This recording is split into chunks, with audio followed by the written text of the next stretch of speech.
हाँ जी, आज नया चैप्टर स्टार्ट करते हैं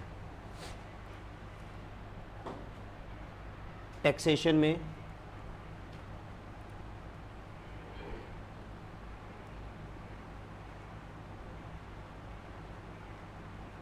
टैक्सेशन में देखिए, डायरेक्ट टैक्स में मैंने 5 हेड्स ऑफ इनकम बताई थी आपको। 5 हेड्स ऑफ इनकम कौन कौन सी थी सीरीज वाइज?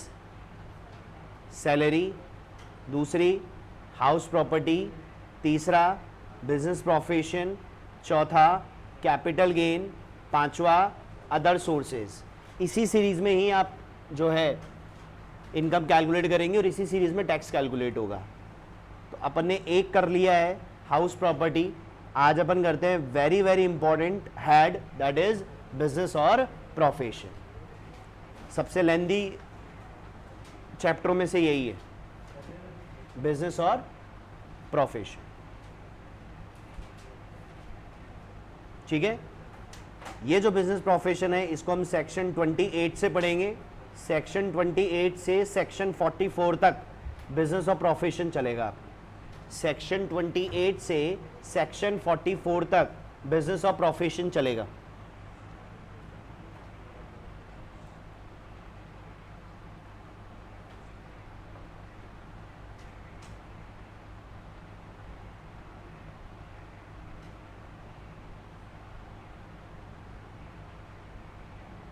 अब देखिए क्या कहता है ये चैप्टर।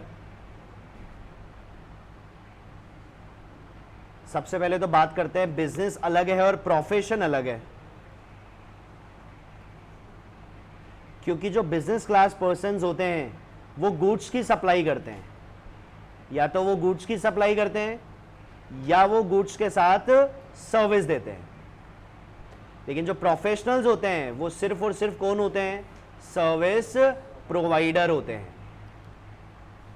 और सर्विस प्रोवाइडर जो बनाता है वो बनाता है इनकम एंड एक्सपेंडिचर।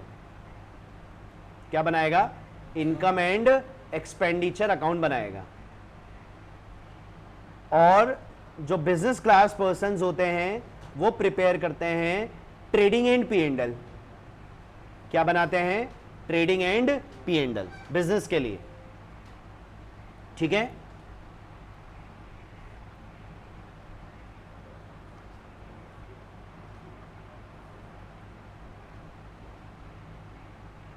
डन। अब ट्रेडिंग पी&एल कैसे बनता है? इधर आपकी सेल्स आ गई, इधर आपका क्लोजिंग स्टॉक आ गया, इधर आपका ओपनिंग स्टॉक आ गया, इधर आपकी परचेज आ गई, इधर आपका ग्रॉस प्रॉफिट आ गया, फिर ग्रॉस प्रॉफिट यहां गया, फिर यहां पर क्या आ गए? आपके एक्सपेंसेस आ गए, और क्या निकल के आया? Net profit. तो जो इनकम टैक्स लगता है वो इस वैल्यू पर लगता है। इनकम टैक्स किस वैल्यू पर लगता है? नेट प्रॉफिट पर। और ये जो सेल्स हैं और ये जो परचेज है इस पर लगता है जीएसटी। इस पर क्या लगता है? जीएसटी। अब हर कोई क्या चाहता है? इनकम टैक्स को कम करना। हर कोई चाहता है कि टैक्स क्या हो? हमारा कम से कम लगे। और टैक्स कम से कम कब लगेगा? जब नेट प्रॉफिट कम से कम होगा। और नेट प्रॉफिट कम कब होगा? 2 चांसेस होंगे नेट प्रॉफिट कम करने के। 2 तरीके से नेट प्रॉफिट कम हो सकता है, या तो मैं इनकम को छुपा लूं या मैं एक्सपेंसेस को बढ़ा लूं। अगर मैं एक्सपेंसेस को बढ़ा लूंगा तो भी मेरा प्रॉफिट कम होगा, और इनकम को कम कर लूंगा तो भी मेरा प्रॉफिट कम होगा। तो यहां पे क्या होगा? आपको इस चैप्टर में क्या करना है? इस चैप्टर में आपको रॉ ट्रेडिंग पी&एल दे रखा होगा। रॉ मतलब कच्चा, जो असेसी ने बनाया है। आपको बनाना है वो ट्रेडिंग पी&एल जो भारत सरकार अलाउ करेगी। तो उसके लिए आपको क्या करना होगा? इस एक्सपेंसेस में ये जो ट्रेडिंग P&L है, इसका ये जो एक्सपेंसेस पार्ट है और ये जो इनकम पार्ट है, इसको फॉलो करना होगा। इस एक्सपेंसेस में दो तरीके के एक्सपेंसेस होंगे, एक वो एक्सपेंसेस जो अलाउड है और एक वो एक्सपेंसेस जो डिसअलाउड है। इनकम के भी दो पार्ट होंगे, एक वो इनकम जो अलाउड है, एक वो इनकम जो डिसअलाउड है। यहां पर अब आपको यह देखना पड़ेगा कि क्या अलाउड है क्या डिसअलाउड है, एक्सपेंस पार्ट में भी और इनकम पार्ट में। ठीक है, तो एक बार ये आप नोट करें और मैं एक परफॉर्मा आप लोगों को बनवा रहा हूं, उसी परफॉर्मा से आप लोग यहां पर इस पूरे चैप्टर को करेंगे। नोट करें इतना।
अब इसका कंप्यूटेशन बनाओ।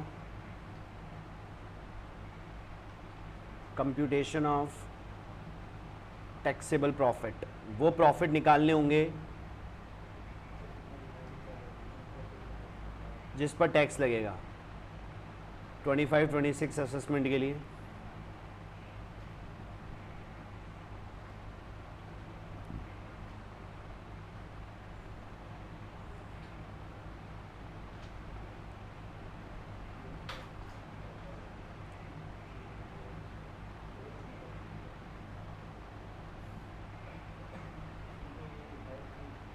शुरुआत करेंगे नेट प्रॉफिट से एज पर P&L अकाउंट। वो आपको क्वेश्चन में गिवन होगा always.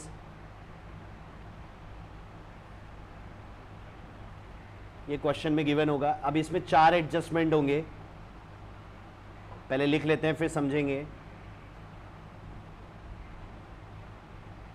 Disallowed expenses, disallowed income,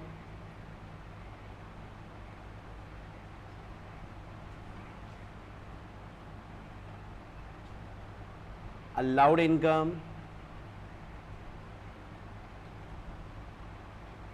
allowed expenses।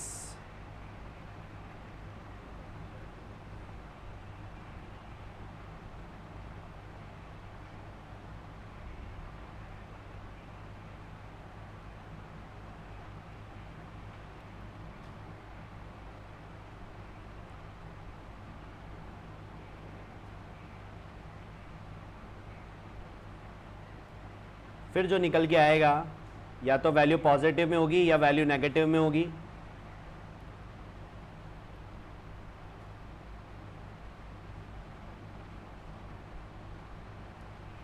इसे बोला जाएगा टैक्सेबल प्रॉफिट।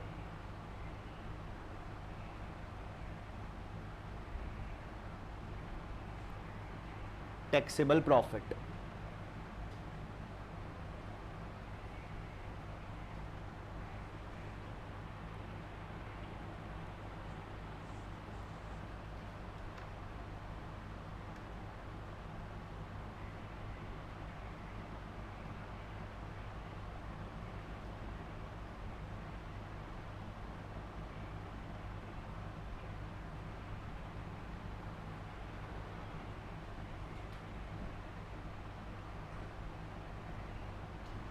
अब देखिए समझना,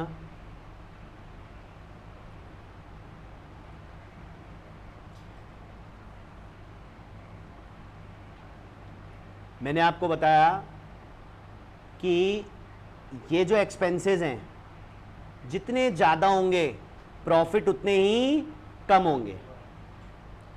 तो होगा ये कि आप बिजनेसमैन क्या करता है, एक्सपेंसेस को बढ़ाने की कोशिश करता है। तो यहां पे वो एक्सपेंसेस भी लिख देता है जो बिजनेस से रिलेटेड नहीं है, या वो एक्सपेंसेस भी लिख देता है जो कैपिटल नेचर के हैं, कोई भी। तो आपको क्या करना है, एक्सपेंसेस की स्क्रूटनी करनी है अलाउड में और डिसअलाउड में। ये स्क्रूटनी करना मैं आपको सिखाऊंगा कि कौन से एक्सपेंसेस डिसअलाउ होंगे। लेकिन सोचो, अगर यहां पर वो एक्सपेंसेस लिख दिए जो नहीं लिखने चाहिए थे, उसकी वजह से प्रॉफिट क्या हो गया, कम। हमको वो एक्सपेंसेस हटाना है, तो वो हटेगा तो वो प्रॉफिट मेरा बढ़ जाएगा। इस वजह से यहां पे डिसअलाउड एक्सपेंसेस क्या हो रहे हैं, प्लस हो रहे हैं, क्योंकि वो एक्सपेंसेस जो आपने कहां लिख दिए, P&L में, लेकिन नहीं लिखने थे। लिखने की वजह से क्या हो गए, प्रॉफिट्स कम, तो नहीं होने चाहिए थे, तो हम प्रॉफिट बढ़ा देंगे। ऐसे इनकम पर आओ, यहां पर इनकम है, इनकम के भी दो पार्ट करेंगे, एक होंगे अलाउड और एक होंगे डिसअलाउड। अब डिसअलाउड कौन से होंगे, जो बिजनेस की इनकम नहीं है लेकिन यहां लिख दी। डिसअलाउड कौन सी इनकम है, जो बिजनेस की नहीं है लेकिन यहां लिख दी, हाउस प्रॉपर्टी की इनकम लिख दी, मान लो कैपिटल गेन की इनकम लिख दी यहां पे। तो ऐसी इनकम जो बिजनेस की नहीं है लेकिन P&L में लिख दी। तो सोचो, लिखने की वजह से क्या हुआ होगा, यहां इनकम लिखने की वजह से आपने प्रॉफिट को बढ़ा दिया होगा, क्योंकि इनकम प्रॉफिट को बढ़ाती है, बट वो तो बढ़ने ही नहीं चाहिए थे क्योंकि वो बिजनेस की थी ही नहीं। तो हम क्या कर देंगे, उसको कम कर देंगे। इसलिए यहां पर देखो डिसअलाउड इनकम लेस है। तो ये दोनों कब आएंगे, चार्ज्ड और credited in P&L, but should not, वो एक्सपेंस, वो इनकम जो P&L में आपने या तो चार्ज कर दिए या क्रेडिट कर दिए। क्रेडिट होती है इनकम, चार्ज होते हैं एक्सपेंस। तो या तो आपने चार्ज कर दिए या क्रेडिट कर दिए लेकिन नहीं होने चाहिए थे, तो वो क्या होंगे, डिसअलाउड। और ये दोनों क्या है, ऐसा भी हो सकता है कि कोई ऐसी इनकम थी या ऐसा एक्सपेंसेस था जो बिजनेस का था लेकिन P&L में नहीं गया, P&L में नहीं गया, छोड़ दिया आपने। तो अगर ऐसा एक्सपेंस जो बिजनेस का था अगर P&L में जाता तो क्या करता है, प्रॉफिट को कम करता। एक्सपेंसेस प्रॉफिट को कम करते हैं, लेकिन आपने तो चार्ज ही नहीं किया, हम चार्ज कर देंगे। इसलिए यहां पर लेस है अलाउड एक्सपेंसेस। और ऐसी इनकम जो बिजनेस की है लेकिन P&L में नहीं गई, जाती तो क्या करता, प्रॉफिट को बढ़ाता, इनकम बढ़ाती, बट वो नहीं बढ़ी, इसलिए यहां पर वो ऐड है। तो यहां लिखेंगे अलाउड एक्सपेंस और इनकम नॉट इन P&L, लेकिन P&L में नहीं है, वो एडलेस हो जाएगी। तो आप याद रखना, डिसअलाउड तभी होगा जब P&L में चला गया, नहीं जाना चाहिए था, और अलाउड कब होगा, जाना चाहिए था लेकिन नहीं गया।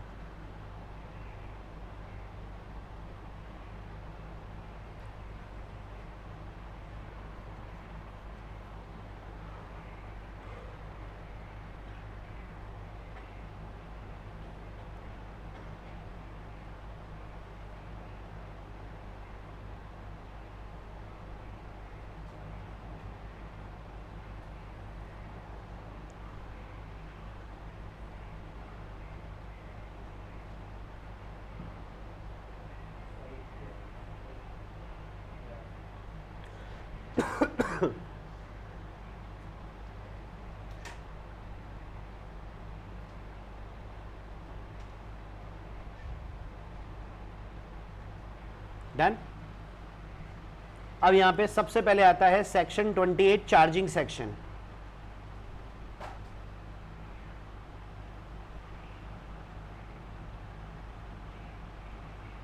चार्जिंग सेक्शन मॉड्यूल से देखते हैं उसको, फिर लिखवा दूंगा मैं शॉर्ट में।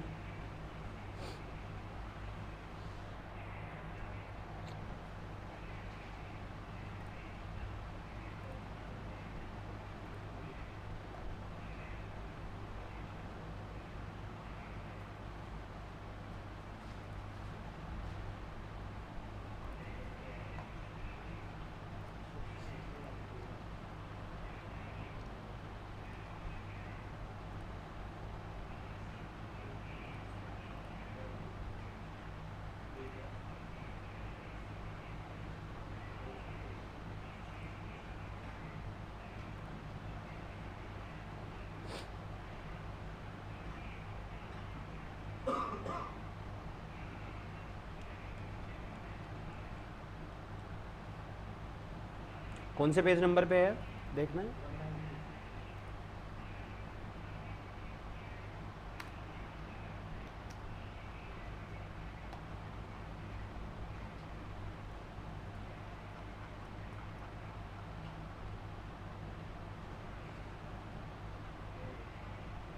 हाँ भाई,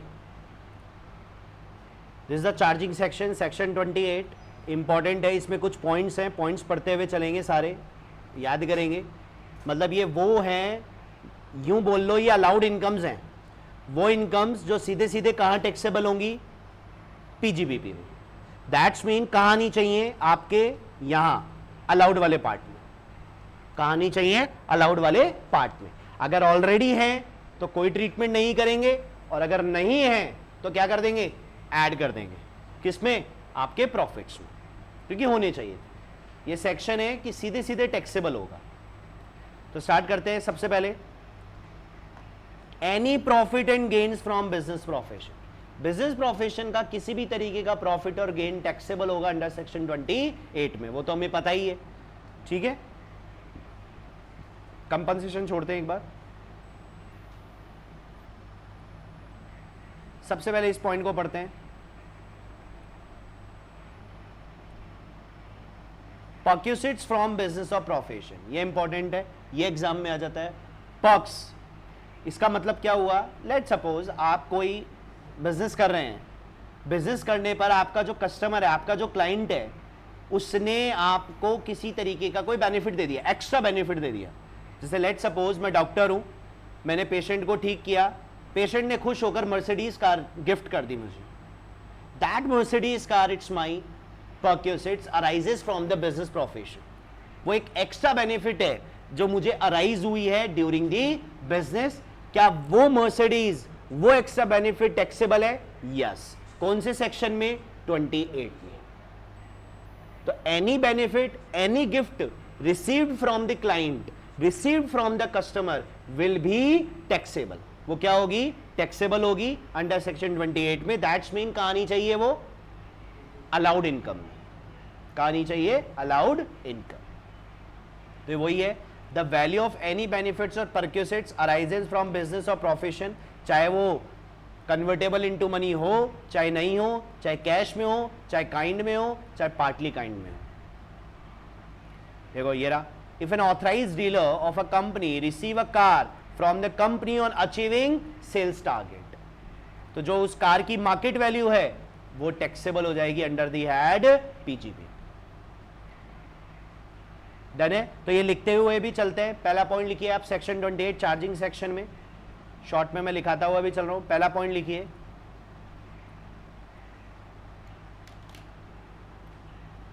लिखिए एनी इनकम फ्रॉम बिजनेस और प्रोफेशन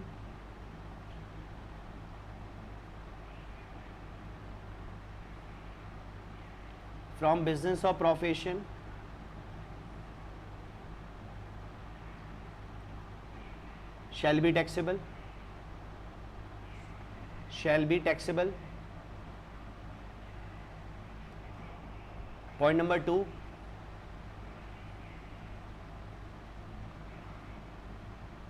any compensation received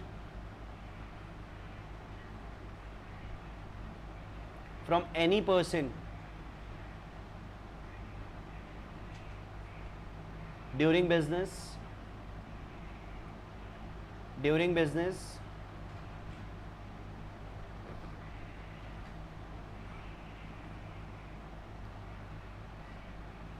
तो किसी भी तरीके का कंपनसेशन अगर आपको मिलता है वो भी टैक्सेबल है, अलाउड इनकम है. Point number 3,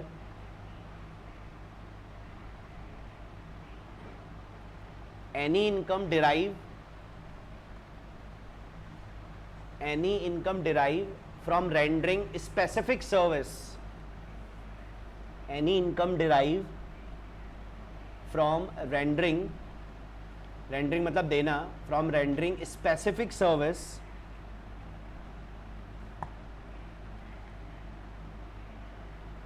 to the members of business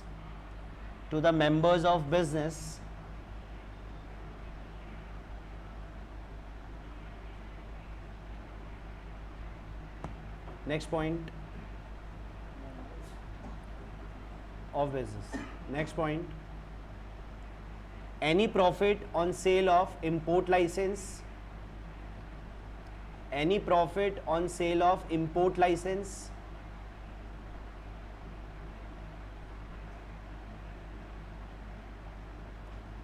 sale of import license or duty entitlement passbook,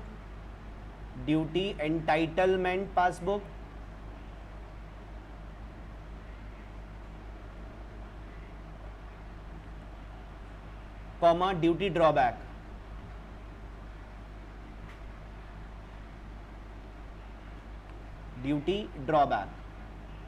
अब ये क्या चीज है, ये देखिए, हाँ लाइसेंस होते हैं, इंपोर्ट एक्सपोर्ट लाइसेंस होते हैं. अगर आपने उनको बेचा है तो लाइसेंस तो बिजनेस से रिलेटेड ही तो होते हैं, उनको बेचोगे तो बिजनेस प्रॉफिट ही होंगे. ड्यूटी ड्रॉबैक ये आप कस्टम में पढ़ेंगे.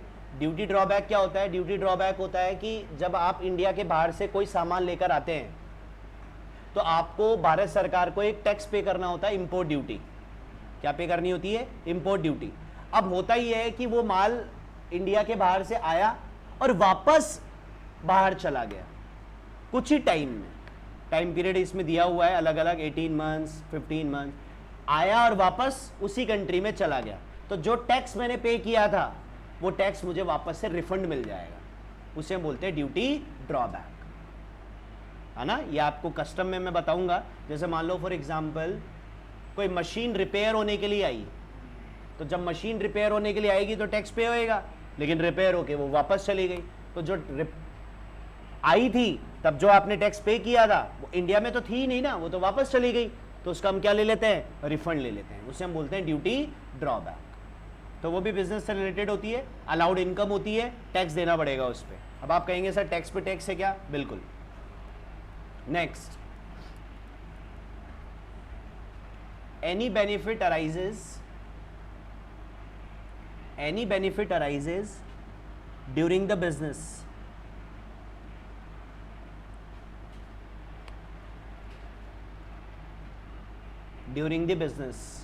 whether in cash or in kind.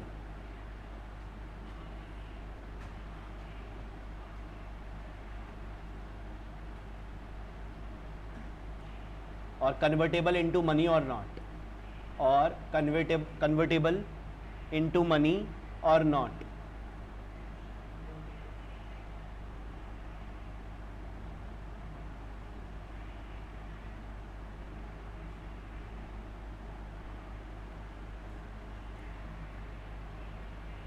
ठीक है. Next point, remuneration to partners.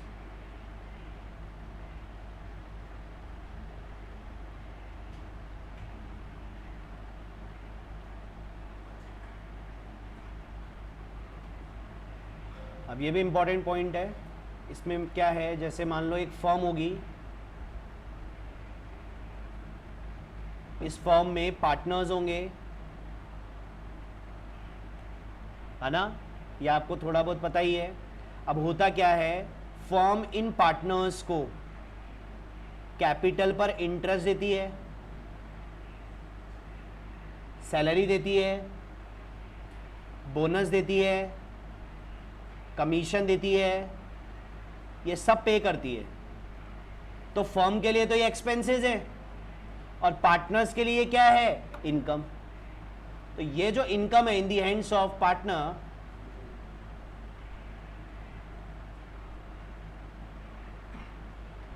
ये हो जाएगी शैल बी टैक्सेबल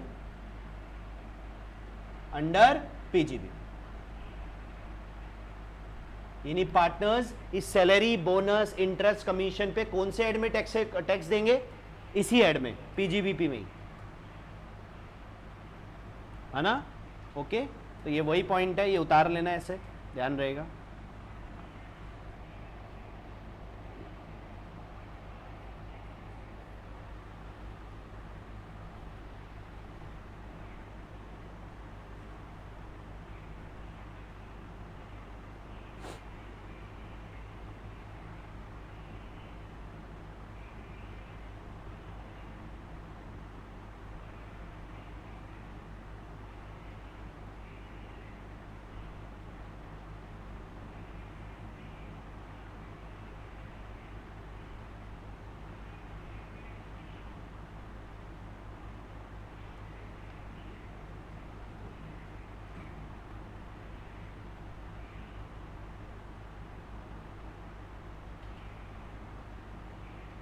उतार लिया,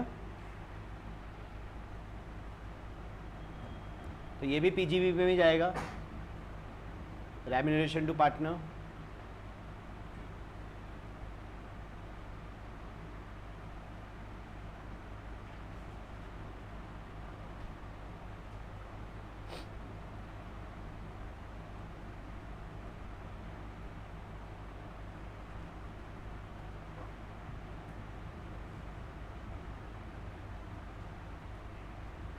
चलो जी, next,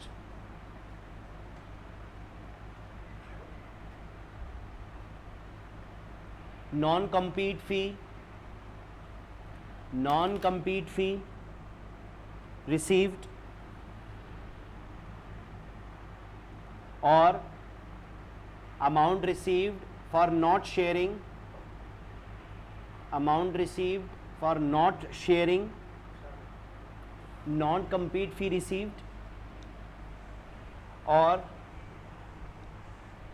amount received for not sharing any know-how,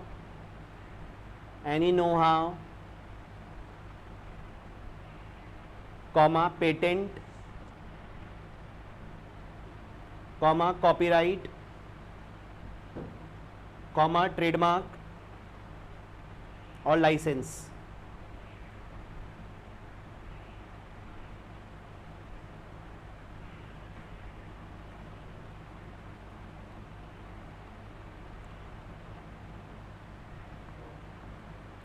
non compete फी क्या होता है, नॉन कंपीट फी का मतलब है कि आपको पैसा मिला किसी बिजनेस से कि यहां पे बिजनेस मत करो,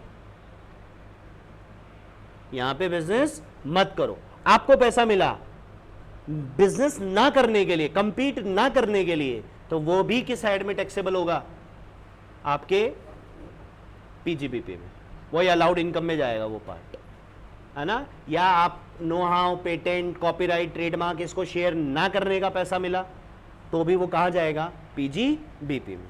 ये पॉइंट्स याद करने पड़ेंगे आपको। नेक्स्ट लिखिए, next point,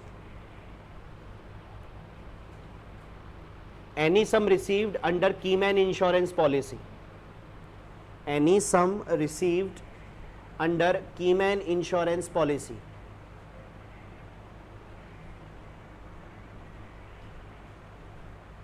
under Keyman insurance policy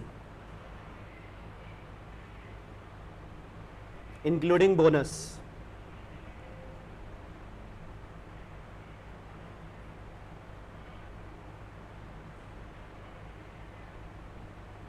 अब कीमैन इंश्योरेंस पॉलिसी क्या होता है? कीमैन नाम आ रहा है, देखो कीमैन, इसमें क्या होगा, जैसे मान लो कोई बिजनेस का बहुत ही क्रूशियल एम्प्लॉई है ना, उसका जाना आप अफोर्ड नहीं कर सकते कि कल को उसकी अगर डेथ हो गई तो आपका पूरा काम बंद हो जाएगा, तो आप उस एम्प्लॉय की क्या करा लेते हो? पॉलिसी। उसे हम बोलते हैं कीमैन इंश्योरेंस, है ना। तो अगर आपको उसका पैसा मिला है, अब मान लो फॉर एग्जांपल आपको उसका पैसा भी मिल गया कि वो जो एम्प्लॉय था अब उसकी डेथ हो गई या कोई वजह से चला गया है, आपको नुकसान हुआ, लेकिन आपने तो क्या करा रखा था? इंश्योरेंस। तो आपको क्या मिला? इंश्योरेंस का पैसा। That is also taxable under the head PGBP. Next point,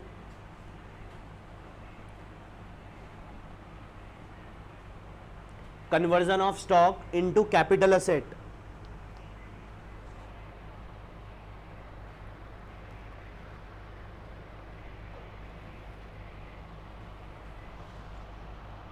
comma लगा के लिखो, fair market value as on the date of conversion, fair market value as on the date of conversion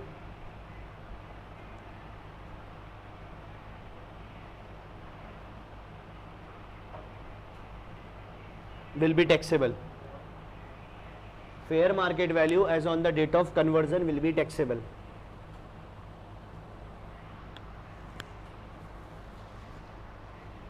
ये मैं आपको कैपिटल गेन में भी बताऊंगा, लेकिन आप सोच के देखिए स्टॉक किसका होता है? बिजनेस का। बिजनेस का स्टॉक आपने किस में कन्वर्ट कर लिया? कैपिटल असेट में। अब वो यानी बिजनेस का नहीं रहा, इन्वेस्टमेंट बन गया। तो एक तरह से आपने बिजनेस का स्टॉक बेच दिया, अब तो वो स्टॉक रहा ही नहीं, तो बेचने पे तो क्या होएगा? प्रॉफिट टैक्सेबल होंगे।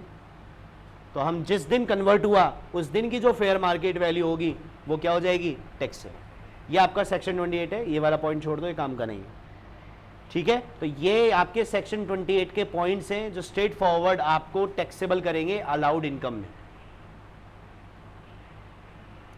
डन है।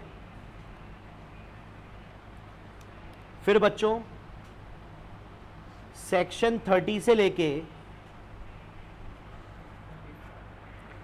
सेक्शन 37 तक अलाउड एक्सपेंसेस की लिस्ट है। किसकी लिस्ट है?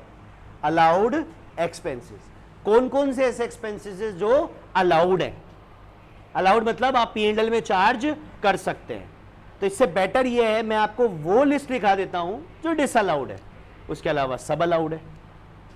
तो आप एक काम करिए, कॉपी में हेडिंग लिखिए डिसअलाउड एक्सपेंसेस की। ये वो एक्सपेंसेस है जो स्ट्रेट फॉरवर्ड आपको डिसअलाउ कर देने हैं, अगर आपको वो P&L में मिल जाएंगे।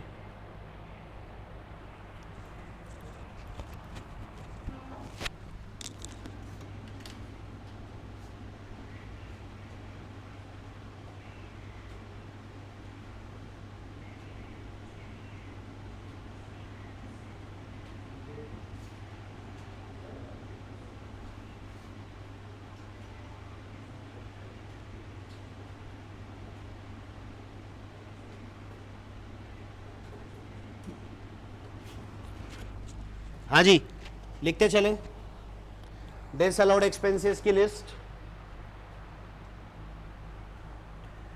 अब ये वो एक्सपेंसेस है जो आप स्ट्रेट फॉरवर्ड डिसअलाउ कर देना। अच्छा, मैं आपको एक छोटा सा ट्रिक ये बता देता हूं कि कब आपको एक्सपेंसेस डिसअलाउ करने होते हैं। कौन से एक्सपेंसेस डिसअलाउ होते हैं? दो तरीके के एक्सपेंसेस डिसअलाउ होते हैं बच्चों। एक वो जो बिजनेस के नहीं है, नॉन बिजनेस, यानी पर्सनल बोल लो आप, यानी आपको वो एक्सपेंसेस डिसअलाउ करने हैं जो पर्सनल है लेकिन आपने कहां चार्ज कर दिए? P&L में। और दूसरा वो एक्सपेंसेस भी डिसअलाउ करने हैं जो कैपिटल नेचर के हैं। वो एक्सपेंसेस भी क्या करने हैं आपको? डिसअलाउ करने हैं जो कौन से नेचर के हैं? Capital nature. कैपिटल नेचर के कौन कौन से होते हैं? वही असेट की परचेज, असेट को बेचने से होने वाला लॉस, ये सब क्या है? डिसअलाउ। तो फिर भी मैं आपको एक लिस्ट दिखाता जा रहा हूं, लिखते चले अब आप। Number 1 personal expenses, personal expenses. Number 2 LIC paid for proprietor, LIC paid for proprietor,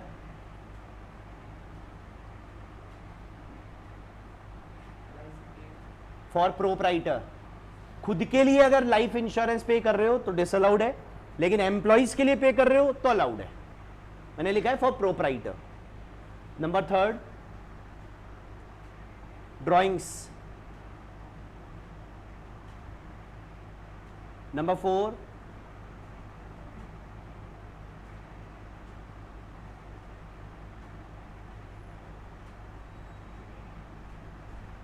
charity and donation, charity and donation. Next, all type of provisions and reserves, all type of provisions and reserves।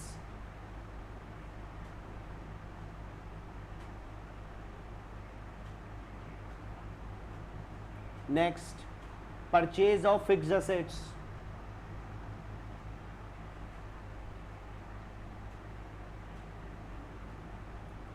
next, purchase of investment,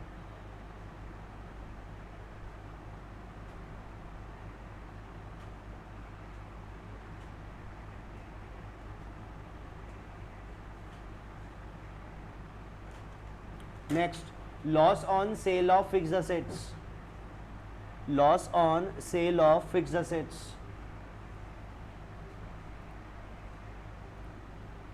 Next, loss on sale of investments, loss on sale of investments।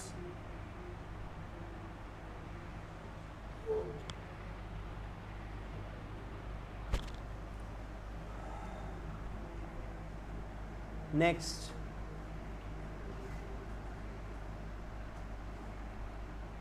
income tax paid,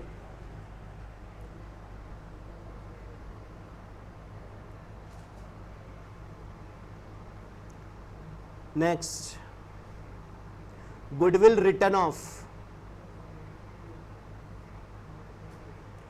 goodwill written off।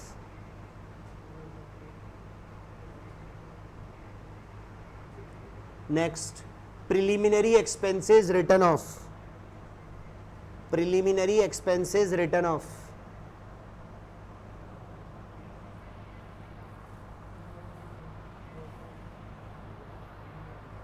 इसके आगे bracket में लिख देना 4/5 disallowed, 4/5 4/5 4/5 preliminary, 4/5 disallowed.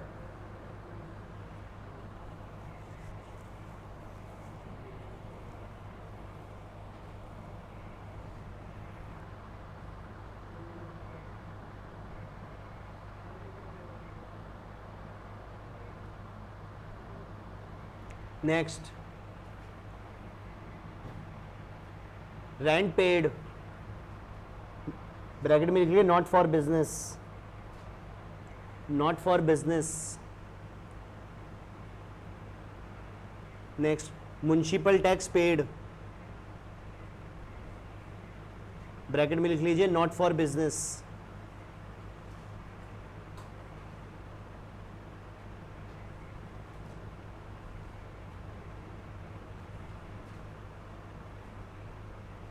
कितने हो गए?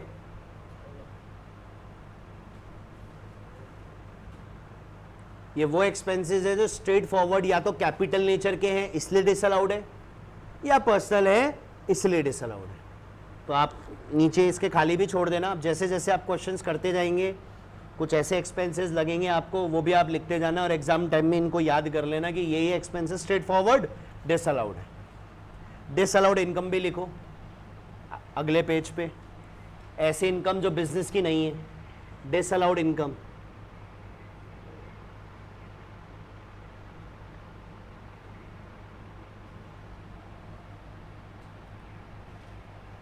Disallowed income लिखिए। Interest received,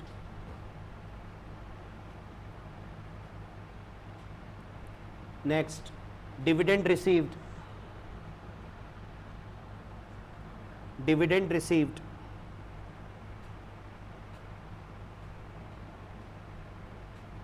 rent received,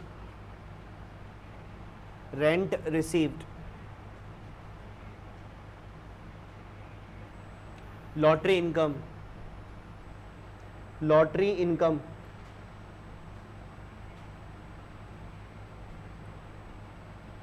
subsidy received,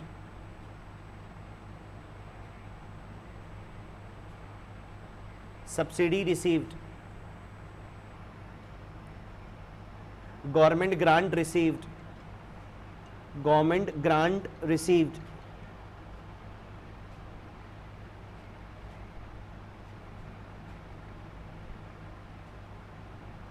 income tax refund, income tax refund,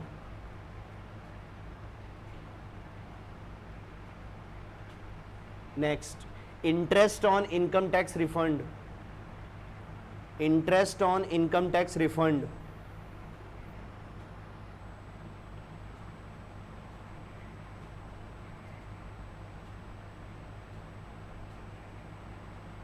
next sale of fixed assets,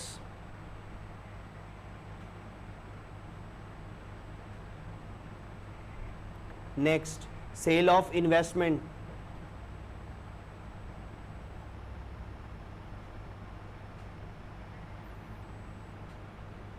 next profit on sale of fixed assets, profit on sale of fixed asset,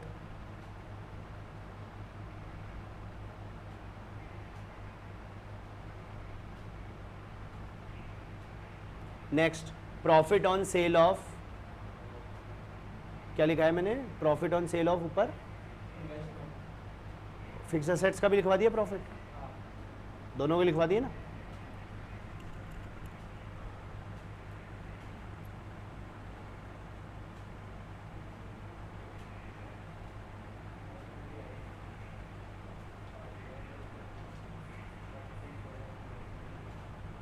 मोटा मोटा यही है disallowed income में। ये वो income है जो देख लो, आप पढ़ के देख लो, ये बिजनेस की नहीं है, किसी और हेड की है। अब जैसे इंटरेस्ट अदर सोर्स की इनकम होती है, डिविडेंड, डिविडेंड लिखवा दिया, अदर सोर्स की इनकम है, रेंट हाउस प्रॉपर्टी की इनकम है, sale of fixed assets, sale of investment capital gain की इनकम है, income tax refund other source की इनकम है, उसके ऊपर इंटरेस्ट अदर सोर्स की इनकम है। यानी ये वो इनकम्स हैं जो किसी और हेड की हैं लेकिन P&L में गलती से चार्ज कर दे, इसलिए डिसअलाउड है। तो ये क्या होंगी, ऐड होंगी, लेस होंगी, लेस होंगी, लेस। ऐड तो हो चुकी ना, P&L में जा चुकी, नहीं जानी चाहिए थी। ठीक है, ओके।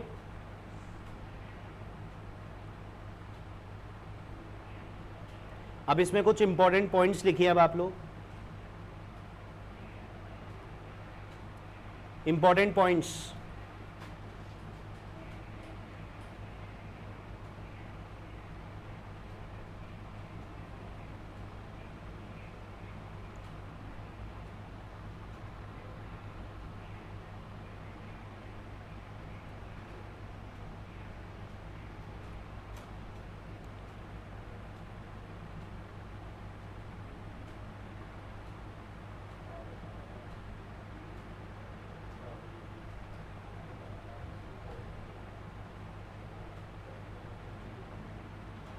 इंपॉर्टेंट पॉइंट की जगह सेक्शन वाइज ही बाइफर्केशन देखते हैं अपन। मैंने कहा था सेक्शन 30 है, 2 सेक्शन तो देख ही लेते हैं एक बार, 3 सेक्शन 30, सेक्शन 31, सेक्शन 32। अभी अभी मैंने आपको बताया 30 से लेके 37 तक क्या है, अलाउड एक्सपेंसेस। तो अब 30 में कौन कौन से एक्सपेंसेस अलाउड हो रहे हैं,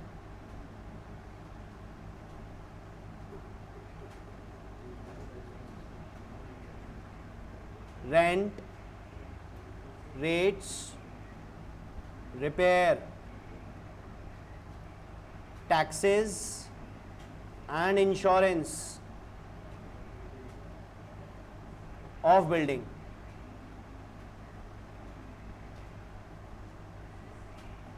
repair and insurance of machinery, furniture and plant, and the last one is depreciation. These three expenses are straightforward allowed as per these sections. Section 30 5 expenses allow करता है, rent, rates, repair, taxes, insurance, लेकिन सिर्फ और सिर्फ building का, और 31 allow करता है रिपेयर और इंश्योरेंस, अलाउड एक्सपेंसेस।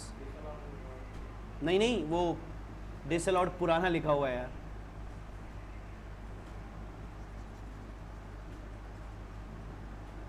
ये अलाउड एक्सपेंसेस है।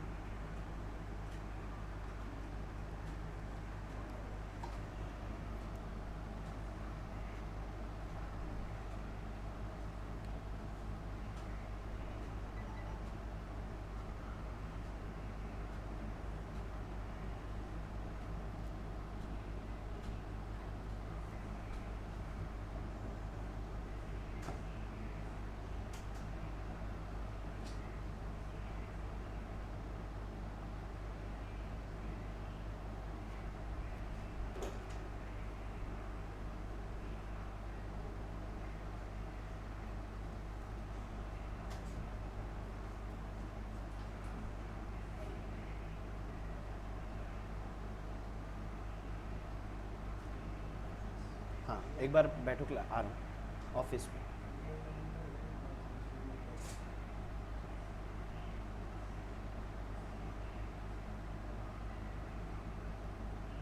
ऐसे याद करना, आरती, RRRTI, आरती रिम का फालतू फोन, डेप्रिशिएट। आरती में क्या आ जाएगा, 3 आ रहे, रेंट, रेट्स, रिपेयर, और टीआई क्या हो गया, टैक्सेस एंड इंश्योरेंस। किसका, बिल्डिंग का। रिम का फालतू फोन, रिम, रिपेयर एंड इंश्योरेंस किस किस का, मशीनरी, फर्नीचर, प्लांट, और डेप्रिशिएट। अब जो इसमें सबसे महत्वपूर्ण सेक्शन है, दैट इज सेक्शन 32, डेप्रिसिएशन। आता हूं 1 मिनट।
चलो जी,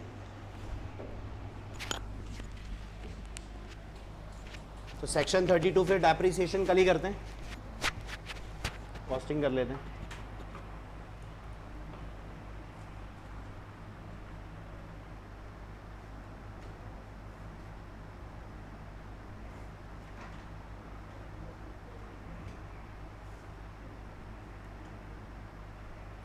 ये देखिए रहा, rent, rates, taxes, repair, insurance for building, section 30।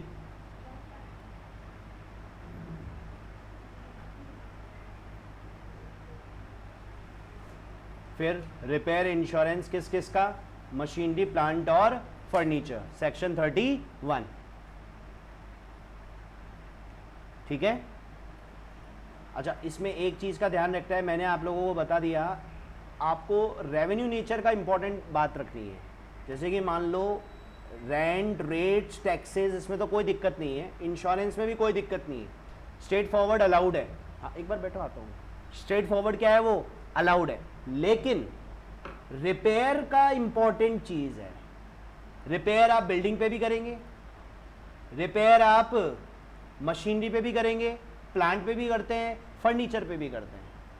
अब रिपेयर दो तरीके के एक्सपेंस होते हैं, ये रेवेन्यू नेचर के भी होते हैं, कैपिटल नेचर के भी होते हैं। रेवेन्यू नेचर के अलाउड होंगे, कैपिटल नेचर के अलाउड नहीं होंगे।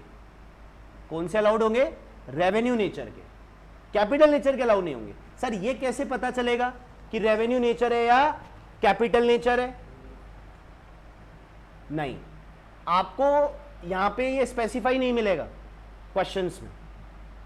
अगर बहुत ही छोटे एक्सपेंसेस हैं, 1000, 500, 3000, 2000, 10,000, इससे रिलेटेड है, तो वो रेवेन्यू नेचर के हैं। और हैवी अमाउंट हुआ है तो वो कैपिटल नेचर के हैं। हैवी अमाउंट अलाउड नहीं करना। तो फिर सर क्या होता है, अगर रिपेयर हैवी अमाउंट के साथ हुआ है या रिपेयर की वजह से असेट की कैरेक्टरिस्टिक्स चेंज हो गई, उसमें किसी तरह का एडिशन हो गया, तो फिर वो कैपिटलाइज होते हैं, फिर वो रेवेन्यू नेचर के नहीं होते, क्या बन जाते हैं, कैपिटल नेचर के, कैपिटलाइज होते हैं। कैपिटलाइज का मतलब बताया था, कैपिटलाइज का मतलब असेट की कॉस्ट में ऐड होंगे, फिर उसके ऊपर डेप्रिसिएशन लगेगा, फिर उसके ऊपर क्या लगेगा, डेप्रिसिएशन। तो ये आपको पढ़कर ही समझ में आएगा। अगर ऐसा लाइन लिखा हुआ है कि repair on building due to which there is an addition to the building, addition हुआ बिल्डिंग में किसी तरह का, तो फिर वो कैपिटल नेचर है, फिर वो अलाउ नहीं करना। Got it? And the section 32 it's most important, depreciation. ये मैं आपको कल कराऊंगा। डेप्रिसिएशन अकाउंटिंग में तो आपने कैलकुलेट ही किया था, कौन कौन से मेथड से डेप्रिसिएशन कैलकुलेट किया करते हैं अपन मोस्टली अकाउंट्स में। एक तो WDV, एक SLM, straight line method, written down value. यहां पे SLM नहीं लगता, यहां पर क्या लगेगा, WDV। SLM लगता है लेकिन सिर्फ और सिर्फ इलेक्ट्रिसिटी वालों के लिए, पावर जनरेटिंग यूनिट्स। इसके अलावा बाकी सब किस पर लगाएंगे, WDV पे, WDV रिटन डाउन वैल्यू। दूसरी चीज, अकाउंट्स में डेप्रिसिएशन जितने टाइम असेट्स यूज होती हैं उतने टाइम लगता है, लेकिन यहां ऐसा नहीं होगा। यहां या तो रेट ऑफ डेप्रिसिएशन पूरा लगेगा या डेप्रिसिएशन आधा लगेगा, दो ही चीजों में चलेगी। या तो हम डेप्रिसिएशन जो रेट होगी वो पूरी, और रेट भी यहां पे स्पेसिफाई है, यहां पर आपको असेट वाइज डेप्रिसिएशन की रेट्स क्या करनी पड़ेंगी, याद करनी पड़ेगी। हाँ, रेट्स याद करनी पड़ेंगी। फर्नीचर पर 10 है, मशीन पे 15 है, इंटेंजिबल असेट्स पे 25 है, कंप्यूटर पे 40 है, ये सब आपको याद करनी पड़ेगी। ठीक है ना? तो वो मैं आपको कल बताता हूं। और फिर ब्लॉक ऑफ असेट्स, ये इंपॉर्टेंट है। This is the calculation of depreciation. यहाँ डेप्रिसिएशन मनमर्जी से नहीं निकलता, ब्लॉक बनते हैं, ब्लॉक के ऊपर डेप्रिसिएशन निकलता है। और एक क्वेश्चन 100% सेक्शन 32 में से सेपरेट निकल के आता है। इतना इंपॉर्टेंट सेक्शन है, कल देखते हैं एक बार। ठीक है?